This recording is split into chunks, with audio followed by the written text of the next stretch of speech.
Hi guys, welcome to HardReset.Info channel. Today I have ASUS ROG Phone 9 and I want to show you how to fix the problem when your game or application are not visible on your Google Play Store, as in my situation.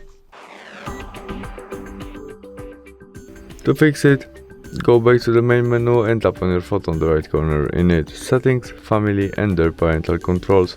As you can see, now we have PG3 to visible game or applications Mobile Legends game. We need more than PG3. To change it, tap on it, enter your connect pin to your parental controls and change it from PG3 to maybe allow all included, underrated, confirm by, got it, and save. You can also turn off your parental controls and go back to the main menu where we can search Mobile Legends games again, which is visible right now, and we can easily install it. Thanks for watching, bye!